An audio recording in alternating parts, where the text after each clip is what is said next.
Hi everyone. So tonight I would like to talk a little bit about parallel programming and focus on kind of the ideas of what parallel programming is on a high level without any specific implementation and without really any pseudocode either. So to set up parallel programming, there's a classic problem that we can consider, which is one of a collection of n philosophers arriving to a dinner party. And this is not going to be a very precisely defined computational problem because I'm not tremendously interested in it as a computational problem. It's not something we're going to solve. It's simply a brain teaser type problem. But we have n philosophers arriving to a dinner party, and there are n seats for the philosophers. And each philosopher will have a plate with food, and there will be chopsticks between the plates. So one chopstick in particular between each pair of plates. And so as a result, a philosopher is going to need to hold both chopsticks on either side of them in order to eat. And so what we would like to do is schedule the philosopher's eating and thinking that will maximize, say, the average eating time. Or perhaps we could maximize the minimum eating time. That would be another way of formulating this problem. And so again, in order to eat, a philosopher must hold the chopstick on their left as well as on their right. And you might pause for a moment and think about, how is it that, especially if you don't know the order that the philosophers will arrive, you'll need to seat philosophers around the table. And how you might do this if you have 4 philosophers, which means you have 4 plates and 4 chopsticks as well. So I'll pause there just for a moment in case you want to take a second to think about that. And otherwise I'll continue on and show an example of one algorithm I could come up with. So we could perhaps for 4 philosophers, and this will extend to an even number of philosophers as well. They come in, they sit around the table in any order that we like. And then we numbered the seats off, maybe 0, 1, 2, 3. And if a philosopher is sitting in one of the even seats, so we would need to make sure that it's 0, 1, 2, 3 clockwise or counterclockwise. So if they're sitting in an even seat, that means they're across from each other. And so your 2 philosophers that would be eating might eat for 30 minutes or so. And so they'll each have access to, in the case of n being even, the chopsticks on either side of them. Okay, and the figure shows n equals 6. So as you could take maybe the top seat and then the 2 seats after we skip one, and note that for each of those we would have a situation where those philosophers could eat, and then the odd philosophers could go, for the next 30 minutes, and we could alternate in this way. And it's a nice algorithm in this sense, even for this hypothetical problem, because it's a fair algorithm. Everybody is getting to eat. And we also have that the chopsticks are being used maximally. So if we have n philosophers, then n over 2 of them are eating at any given point, which means that n chopsticks are being used at any given point. So there's not a situation where we have a resource, i.e. a chopstick, that's being unused at any given point in time. So it's an optimal solution in that sense as well. You might pause as well to think what we would do if, say, n is odd, or in particular if n is equal to 5. So I would pause there briefly as well. And in the meantime, I'll continue on and show one example solution that someone might come up with. I've had students come up with this in the past. So we could, for example, seat the philosophers in any order around the table that we like, perhaps randomize this, and say that, well, let's imagine that each of the philosophers will have a greedy algorithm that indicates that they don't need to communicate with each other. There doesn't need to be any kind of higher level coordination. So in the case where n is even, we needed a timer so where we could coordinate, okay, everybody's, the even people are going to go and then the odd people are going to go, and there's this kind of coordination there. But if n is going to be odd, then perhaps we have this algorithm that allows each philosopher to behave independently. So for example, we could say if each of the chopsticks is being possessed, so a philosopher has, if if I'm a philosopher and I have both the chopsticks, then I'm going to eat for some fixed amount of time. Maybe it's 30 minutes, maybe it's 2 hours, but after that fixed amount of time, I'm going to set down my chopsticks. And then I'm going to have other rules which say, okay, maybe I don't have both chopsticks. And if it's possible for the left, if the left chopstick is available, I'm going to pick it up and hold it. And the same thing goes that if I don't currently possess both chopsticks and my right chopstick is available, then I'm going to pick it up and hold it as well. And so I will wait until the other chopstick becomes available. And you might pause to consider whether or not this strategy is reasonable. Will it work in all cases? Are there certain cases where it might struggle, or is it going to be something that works typically in practice?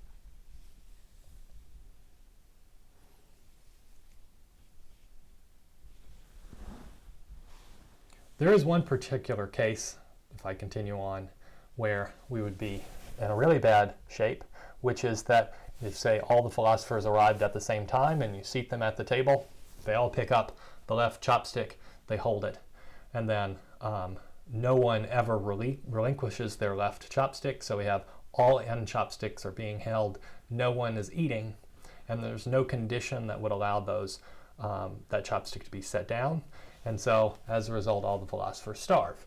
So you might have different arrival times where this might go well, but in kind of this corner case indicates that you could also have circumstances where even for this simple problem, you have a competition for resources. And that competition of resources, even though we have this idea for something where we don't need any coordination between the philosophers, they all just behave independently of each other, we might encounter a major problem there for this toy example. So I'll let you think separately about how we could produce an n equals for an odd value of n, how we could produce an algorithm that would work for this, that's not going to have starvation, that perhaps could optimize the average amount of eating time, or optimize the amount of eating time of whoever eats the least in this circumstance. And of course the question that I would hope you would ask would be, okay, we understand about philosophers and dining, but what of course does this have to do with programming? So I'll pause I'll kind of step back from this for a moment and say we have a very basic kind of classic von Neumann view of what the computer architecture is. There's more to modern computers than this, but on a kind of a fundamental level, what is a computer? If we dig into the entrails of a computer, how is it that it works? And one very basic conception of this is that you have a central processing unit where actions are taking place, and to facilitate those actions you need to read from and write to memory addresses. So you have RAM, which is, you can think of as a big storage unit, storage facility where you can store variables or whatever your program needs in order to have, say, temporary memory allocation. And the CPU is trading back and forth, so it's writing to some memory locations when it needs to store something there, and when it needs to access that and manipulate it, it goes in and accesses from certain memory addresses too. And so we have a general principle here, which is, if you dig into the CPU, it consists of many of so-called transistors that are linked together on a chip. Okay, so what is a transistor? A transistor is, think of it as often viewed as an on or off switch, which is how we get 1 or 0 in binary. So we have strings of ones and zeros based off of transistor values. I think it's probably better to think about it as an amplifier, because you have a current in one state and then a different state, and being able to read each of those two states gives us one of two different values. And so all of these transistors are integrated on a circuit in what's called a chip.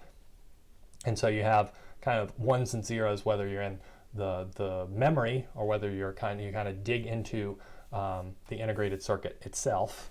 And if we backtrack 5 decades and look at what chips looked like at that time, you were only able to get a very small number of transistors onto an integrated circuit. And that having been said, they had immense progress in terms of how many transistors you could put onto a chip. And so, in particular, Gordon Moore, who's the founder of Intel, made a bold prediction in 1965 where he was looking at the fact that, at that time in 1965, they were able to put a few dozen transistors on a chip, but this was a big improvement over being able to put only one transistor on a chip 6 years previously. And so his bold prediction was to extrapolate this growth out and to predict that they were essentially approximately able to double the number of transistors on an integrated circuit in a year. And the extrapolation would say, well, if we continue this process, yes, we're only at about 60 60 transistors on a chip in 1965, but if that doubling continues every year, then we'll be at about 65,000 in 10 years' time in 1975. And that became known as Moore's Law, and remarkably, this extrapolation held for a very long time. So if we zoom out and look at computing from 1971 up to 2011, well, we see that it wasn't quite every 12 months, but every 18 months to more like 2 years, we were able to double the transistor count on a given chip. And so this meant that, yes, if we look at 1975, we weren't at 65,000 transistors on a chip, but we were at almost, around 10,000. And so because this doubling happened every 2 years, we hit the 80s and 90s, and in around 1990, we passed 1 million transistors on a chip. And then the next thing you knew, we were at 1 billion transistors on a chip in around 2010.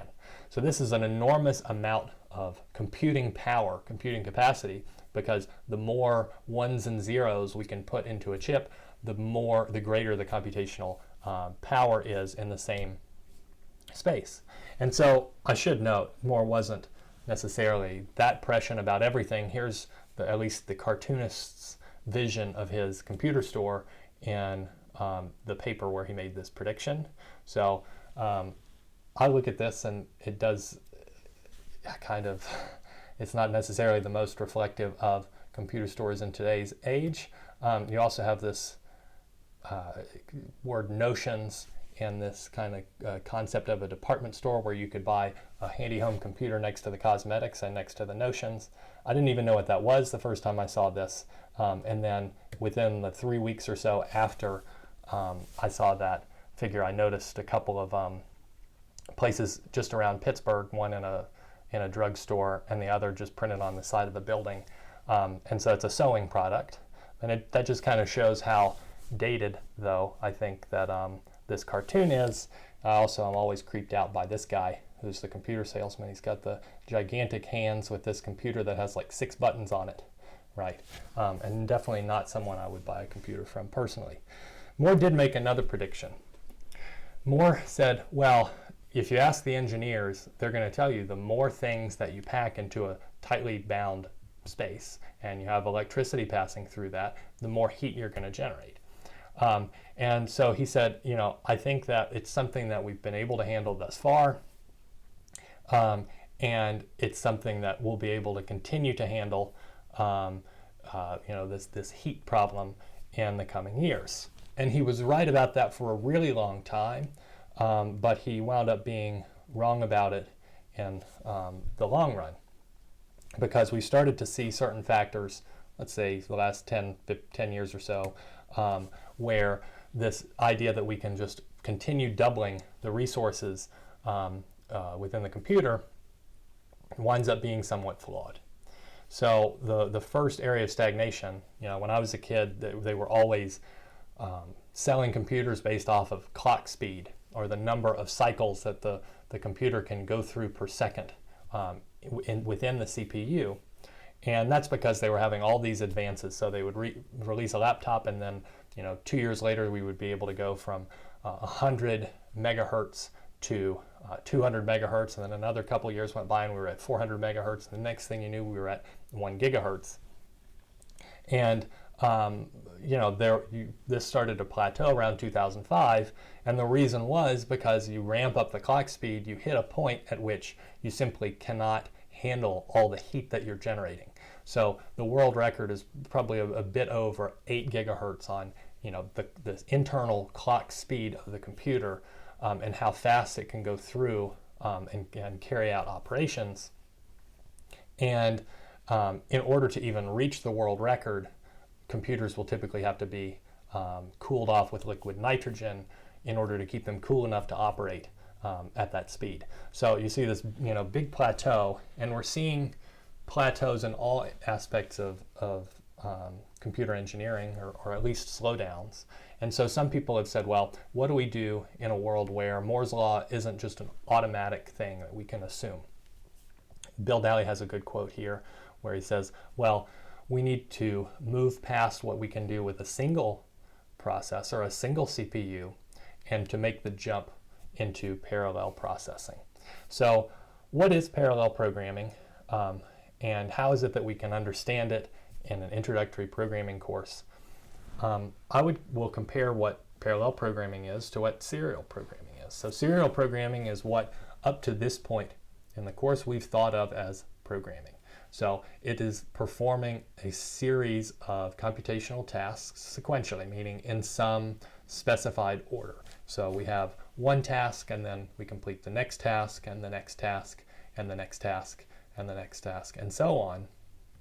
And what's nice about serial programming is that it means that we can kind of put our finger on the exact order that we know the programming language is going to take when it goes through the program. So in other words, I've brainwashed you in a sense by covering up to this point in class everything as a serial algorithm. If we go back to a pseudocode algorithm like the trivial GCD algorithm, where we take two integers and compute the GCD of those two integers, we set a variable d equal to 1, and that's our first task.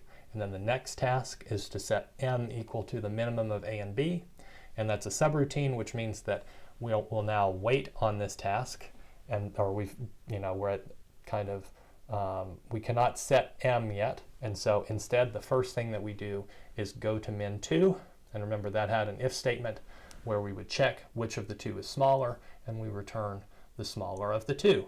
So whichever value gets returned will get updated, so m gets that value. Then we have a for loop, so we have a variable p that's equal to 1, and then we make an if condition test. If p is a divisor of both a and b, we update d to be equal to p, since that's the biggest divisor that we found. Then we set p equal to 2, do the same check, set p equal to 3, do the same check, and continue doing this check until we set p equal to m. And if m is a divisor of both a and b, we update d to be m. And after all of these steps, at the very end, we will return the value that's stored in our variable d. So you can literally write out all the steps of that algorithm. I could give you something much more complicated, like say UPGMA, or an evolutionary tree construction algorithm that we write for 100 species or 100 different strings. That would be a very, very involved process. But if you started kind of, when we call the UPGMA function, you go through every single line. If you hit a subroutine, you go to it, you proceed through the subroutine. If you hit another subroutine, you go to it, proceed through the subroutine.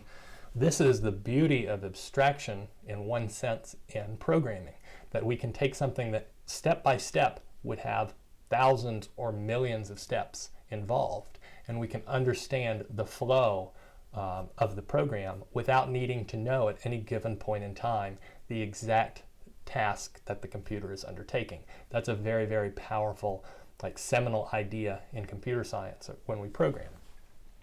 But you can get very comfortable with this to the point where we think about our programs this way. We might need a for loop, in which case we know how the for loop iterates. We may have a branching of an if with 8 else conditions, and we understand that how the program will flow into one of those if or else conditions. Programming in parallel will be a completely different way of thinking about how the computer is undertaking tasks, because when we program in parallel, we will be able to perform multiple tasks at the same time, meaning that we may have, in the simplest case, 2 CPUs, and each CPU can perform a task independently. It's almost like a philosopher being able to eat. 2 philosophers eating independently of each other. But in this case, say we have 6 tasks that we want to carry out. And it may be the case that we can do these tasks independently of each other, meaning that CPU 1 can have one task and CPU 2 can have another.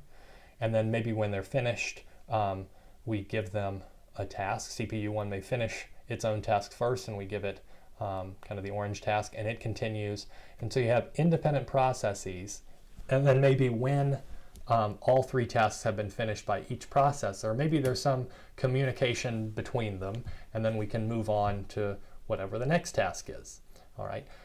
So 2 very different ways of thinking about it, because now we need to split programs over multiple CPUs. How is it that we'll be able to do that? Well, before I get into details, I want to point out that often parallel programming can be conflated with a different term called concurrency. And you'll often see these used as synonyms, but really you have 2 very different concepts here. Parallel programming is dividing tasks and literally doing different tasks simultaneously. The word concurrent is a synonym for simultaneous, which is what makes this tricky. Perhaps they could rename the term concurrency to be something else. All right. Pick your favorite noun. Maybe it's elephant. All right. Call concurrency just that, so that you don't necessarily think of it as tasks that are happening, being performed literally at the same time.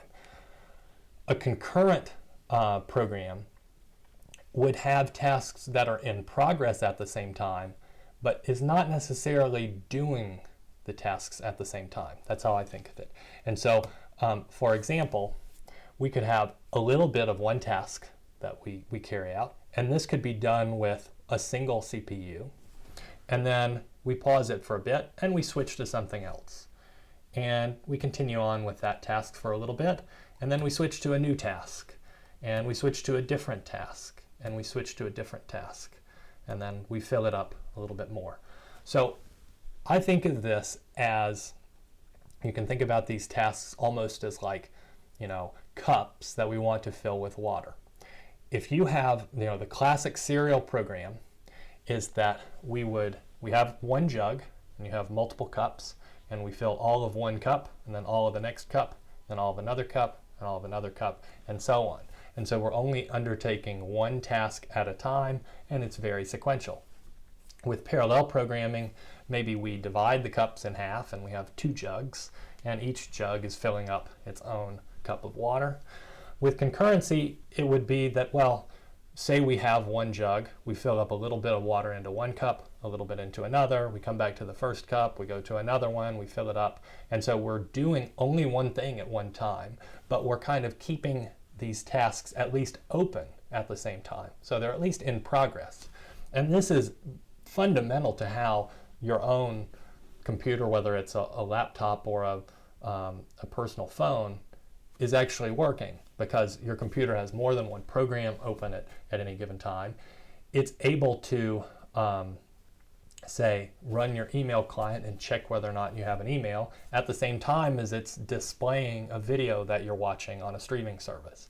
So it's able to do this because it doesn't necessarily need to be updating kind of the frames of your display, on the millisecond scale.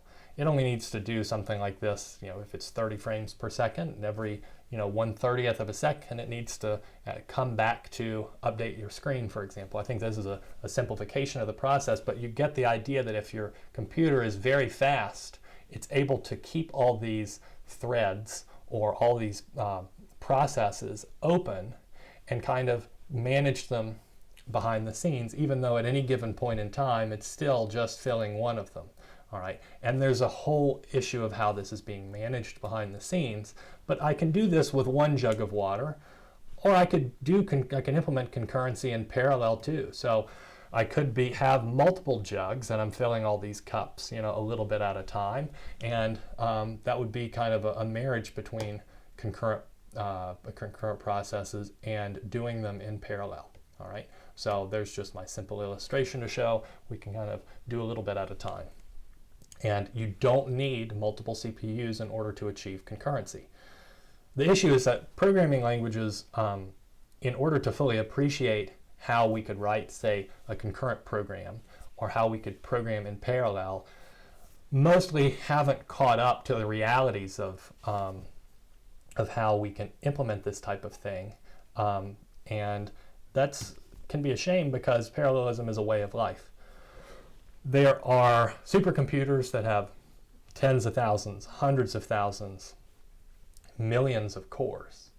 But typically, at this point, it would be difficult to find, I think, a laptop where you don't have multiple cores within one laptop.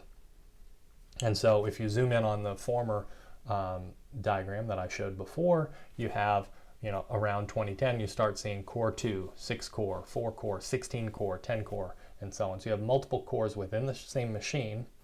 And there's a reason why they started packing multiple CPUs into one computer, which is that there's a fact from physics, which is that if I ramp up clock speed by a factor of k, so we have some advancement in electrical engineering, and I'm able to increase the clock speed, and here's where we see the heat issue, which is that if I multiply the clock speed by a factor of k, so I get k times faster, I wind up needing k cubed more power in order to handle that increased clock speed.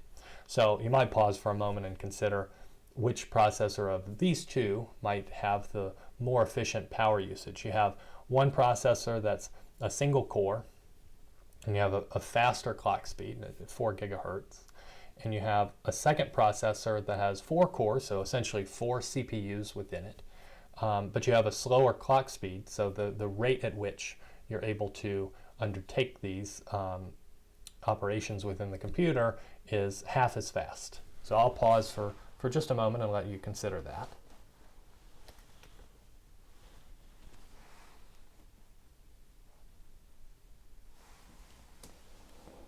And continue on. So you'll note that if you double the clock speed, so when you go from processor 2 to processor 1, you're going to be multiplying the power usage by 8. And you do have 4 cores in the slower computer, but you have 1/8 the power usage. So if processor 1 has power X, processor 2 is going to have, 1/8 as much as the power usage, or 0.5 cubed, over all the 4 processors. So you wind up with half of the total power usage. And so that's a very brief explanation for why laptops changed in this way around 2010.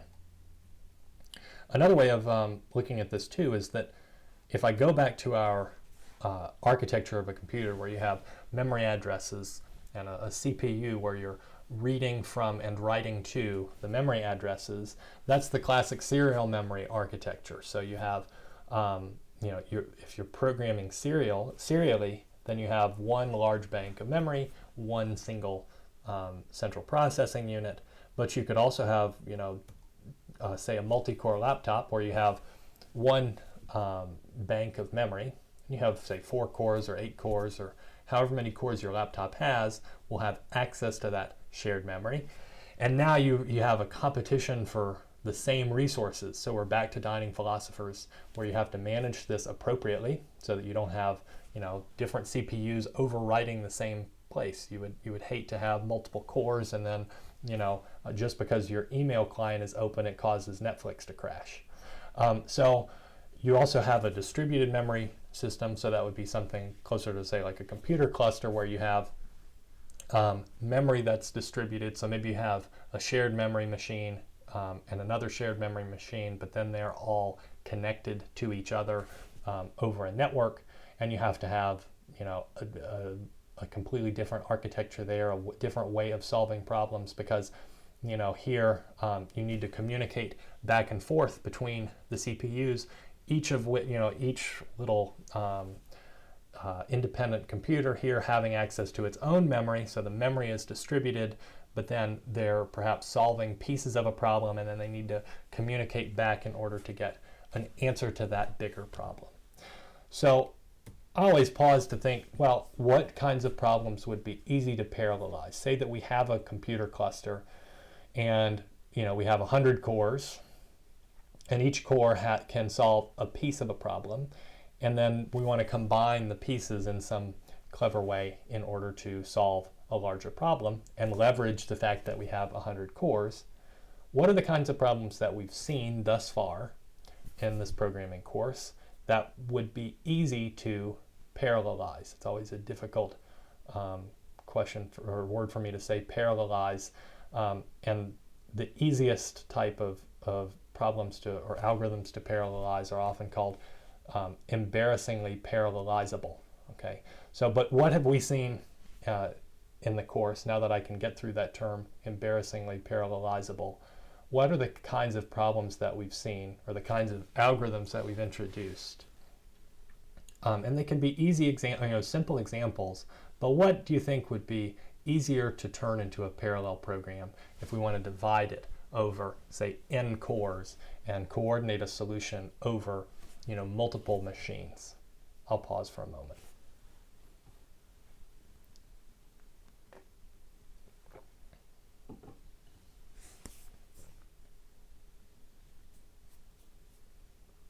And I'll continue on. So there's all kinds of potential answers to this. I'll give three pretty different ones. One would be, say we want to add 1 to every element of a 2D array.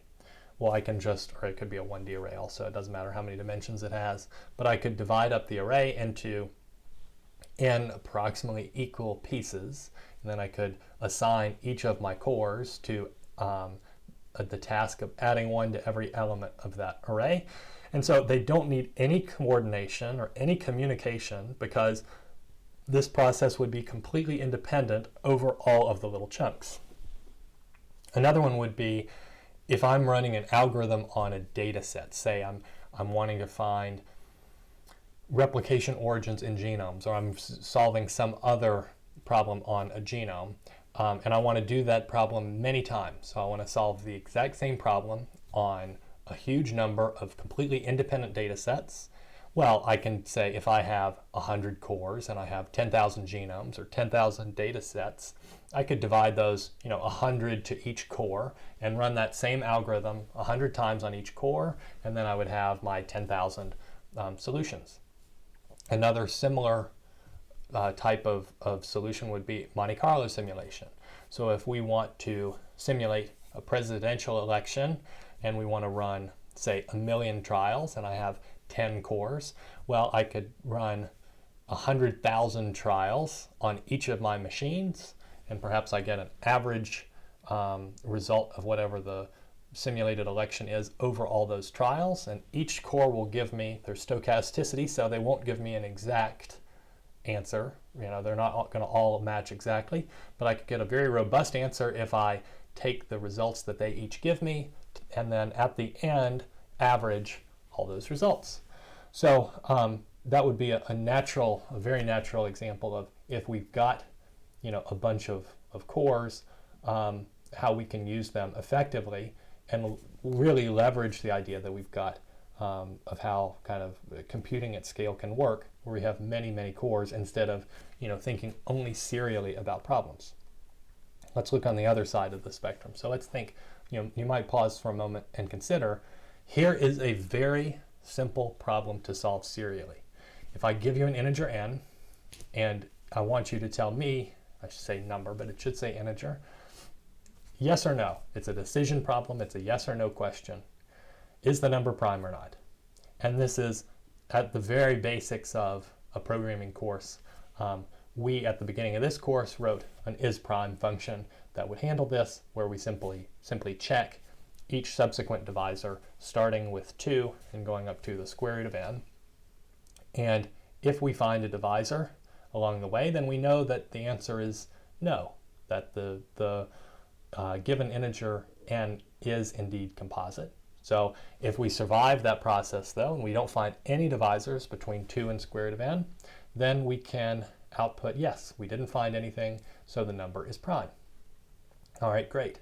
That's a simple, very straightforward serial algorithm for how we solve that problem. What if I give you 1,000 computers though, and I say, now parallelize the solution of this problem? What is it you might do?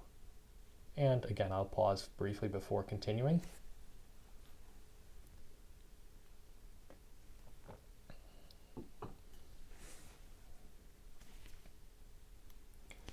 One thing you might do is, say, divide all the possible divisors over your 1,000 computers. What might make that weak, though, is that you would have a much higher likelihood, if you pick a random number, of a very small divisor dividing into that number than a very large divisor. So you would have divided the set of divisors up into equal pieces, but there's much higher probability that your first computer, which is going to find the answer, because it's checking the numbers 2 and 3 and 5 and so on. So it's not necessarily the best way of going about that. And if you want an optimized parallel algorithm for finding whether or not a number is prime, then you can ask some mathematicians. And there is, in fact, a search for the biggest prime numbers known as the Great Internet Mersenne Prime Search. And it has found, every largest known prime number going back decades. And how this works is that you can sign your own machine up to the search. They look at Mersenne prime, so numbers of the form 2 to the n minus 1, and then check to see whether or not that number is prime. And the largest known prime as of this recording, which I'm sure will be outdated soon, is a number with over 24 million digits. So that's the fourth column of this table. And so a number that's truly mind-bogglingly long, and checking whether or not a given number is a divisor of that number actually takes quite a long time, and you have many possible things to check. So there's a lot of math behind the scenes that will go into optimizing this process, and that will prevent us from having to do it just on a laptop, which would never be possible, but to divide that over many computers. And so if you sign up for the GIMP's search, then they'll send your computer over the internet, essentially a little piece of a problem to consider. And if your computer is the one that finds whether a new prime number, the largest known prime number, then they'll publish it, that your machine was the one that kind of put the last nail in the coffin of finding whether or not this number was prime. So that's a tricky one. If we looked at the actual prime number algorithm, as I said, we would have to get really into the weeds mathematically to understand, I think, how this parallel algorithm works. And there's a huge divide between an easy serial algorithm and a very non-trivial parallel algorithm. And now you could pause for a second to consider what problems that we have seen thus far in this course that would be difficult to parallelize. So what would be hard, beyond just the prime number problem, to split up into pieces over many different CPUs and coordinate the solution of that problem?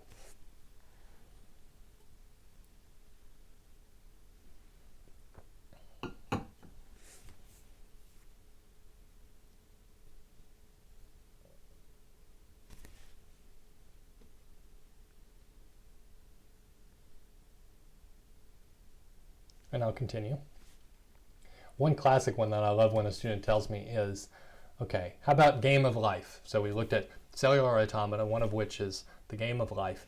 And after t steps, is a given cell alive or dead? Or is it in a given state if we generalize that to an arbitrary automaton? So in order to do that, well, you might think maybe we can split it over steps. So we could give the first however many steps to one computer and the next number of steps to another computer and the next, m steps to another computer. And so we'd split it up into equal pieces. But the problem is that if I need to know what the state a given cell is in after t steps, that means I need to know its neighbors after t minus 1 steps, and I need to know all those neighbors after t minus 2 steps. And so I can't do anything to update after t steps until I know t minus 1, and it can't do anything until it knows t minus 2. And so you have this sequential process where you can't divide it up and just create bite-sized pieces here that you give out to different programs, because there has to, or different processors, because there has to be some, there is a dependency there. They're not independent pieces like what we saw with, say, Monte Carlo simulation, or what we saw with something as simple as adding 1 to a number or running the same algorithm on many different data sets. Here you have this dependency, and that makes things tough.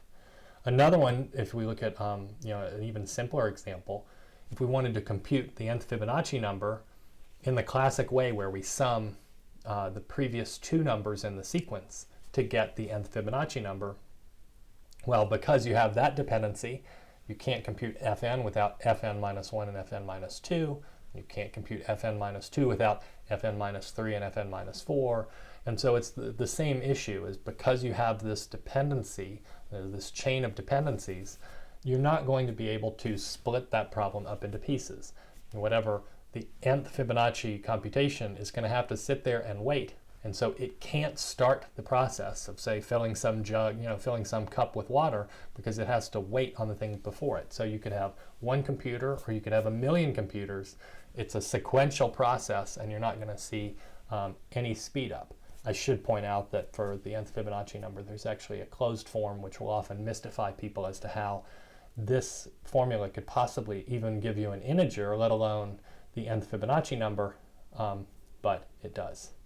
So we saw that game of life will be difficult, or that parallelizing by splitting up into generations will be tricky if we want to parallelize the process of animating a cellular automaton. But you might pause for a moment to consider, well, what if I just want to update a single board? I want a single iteration of a board.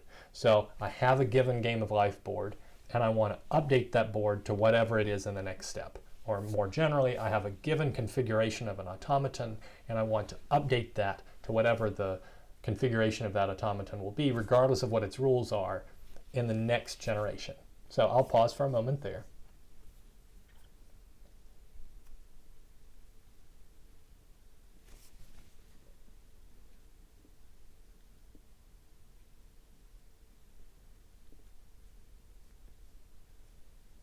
And in the meantime, I'll continue. So if we have one processor, then we need to look at the entire board, and we need to scan through all the cells and update each cell based off of its neighbors. And that could be a Moore neighborhood or a von Neumann neighborhood. In the case of Game of Life, it's the 8-cell neighborhood corresponding to a Moore neighborhood. But if I gave you 2 machines and said, okay, update this board, then what you might do is simply divide the board in half and assign half of the board to update, or one processor to update half of the board's cells, and the other processor could get the other half of the board's cells. And if we went to 4 processors, we could divide it into 4 equally sized pieces, and 16, we could divide it into 16 equally sized pieces. And this seems very natural, and that maybe we have an embarrassingly parallel algorithm, but I would pause for a second to consider, well, there's a difficulty of this approach. And what is the difficulty of simply splitting, updating a cellular automaton into n equal pieces if we want to update all the cells in each of the pieces that are assigned to these cores? What's the tricky part here?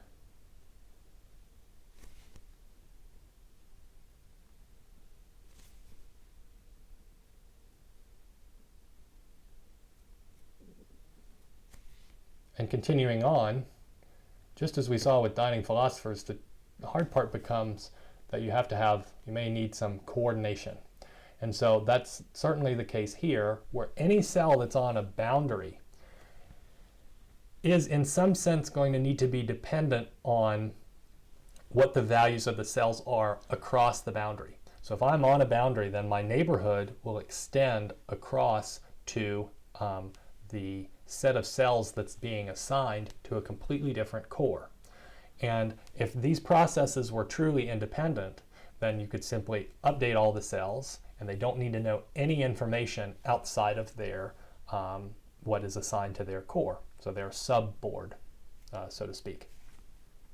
But if you have a cell that has 3 neighbors outside of that subboard, you definitely don't want to treat these processes as independent, because you may have that, what happens if, my north neighbor is in a different subboard, it gets updated to a value before I get to update myself. Well, before it was alive and now it gets updated to dead or something, and I didn't get to see that it was actually previously alive before the other board updated it, it would create a mess, and so you get a potentially incorrect answer. So to handle this, you have to have some communication across the boundaries in a sense. So you have to say, yes, I've got my small piece of the board, but if I were trying to update this, I need to tell the cell that's to the north of me, I'm going to update to this state in the next generation, and this is my previous state, that type of thing. And the other thing to note here is that the more of these cores that you add, you're going to be dividing it into smaller and smaller pieces, which means that you're going to wind up too with more boundary cells, which means more coordination of this process, more communication across the boundaries, and that could slow us down. So can be a general issue where the more cores we have, we may actually wind up with more coordination. And so if you look at timing a serial versus a parallel algorithm, something that we're going to do soon when we implement parallel algorithms, but you may have 100 cores, or in the case of a laptop, you'll have many fewer. Say you have 8 cores on a laptop, and you think, well, certainly I can parallelize this algorithm and I'll get an 8 times speed up. But you find that, well, maybe it's actually more like a 2 times 2x speed up, or a 3x speed up, because maybe you've got some coordination that needs to take place. You can't perfectly divide whatever your problem is up over the cores. And so, in other words, there's just some part of your algorithm that has to be done serially. And if that part of your algorithm has to be done serially, much as we saw with, say, the Fibonacci example, it doesn't matter how many cores you have. It doesn't matter how many jugs of water you have. If I can only do one thing at a given time, then I cannot do better than with a single processor, because it doesn't matter how many processors you have if I can only do one thing at a given time. So, for example, say that you have an algorithm that has to be done in serially for 60% of the algorithm. And this is a hand-wavy exercise, but say you've got an algorithm that 60% must be done serially, and the remaining 40% can be parallelized, perfectly over 4 cores. And I want you to consider, how much quicker will the parallel algorithm run than a serial algorithm that's just run on a single core.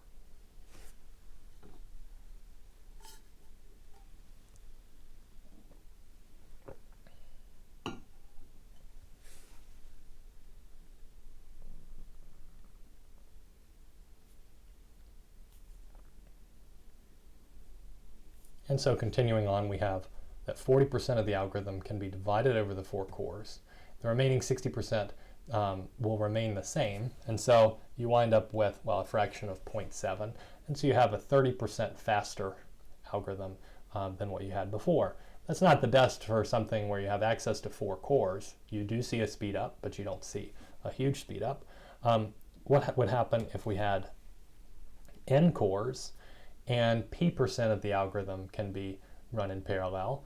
What will happen then if you compare a parallel algorithm versus a serial algorithm on only 1 core? And here, core I'm using as a synonym for CPU.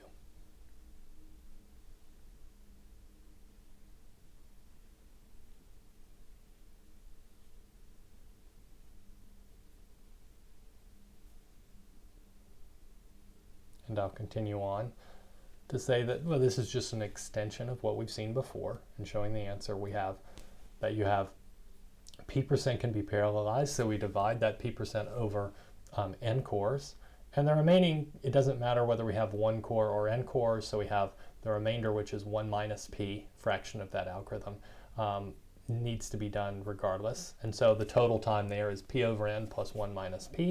And that's actually a law. We would be fortunate to be able to have such a simple law named after us, but if we're Amdahl, we're that fortunate where we can quantify how much faster a parallel algorithm is than a serial algorithm. So we say, okay, great, we go to the world's biggest supercomputer and we have 3 million cores, or think of this as 3 million CPUs, and we have an algorithm that's really very easy to parallelize. So 1% remains serial, 99% can be parallelized, and think about how Amdahl's law applies to this and consider how much quicker the parallel algorithm will run.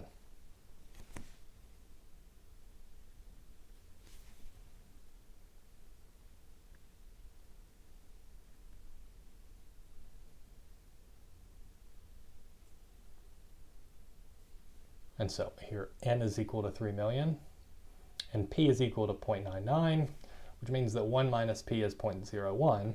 So if we plug that into Amdahl's law, we get, well, 99% divided over 3 million. That's going to be, most of the algorithm will be completed very quickly. That's essentially 0. And so that's great. But then we have the 1% of that algorithm that can't be divided up naturally into pieces and performed independently. And so we have this 1% that's just going to be there regardless. So we have 0.01 plus a very small number. And so the algorithm winds up being about 100 times faster. So it's approximately 0.01. And there's a general rule here, which is we can have as n tends off to infinity, you have that, well, p over n plus 1 minus p, it simply tends to 1 minus p. So if we have all the cores in the world, it still won't matter if there's some part of our algorithm that has to be run serially.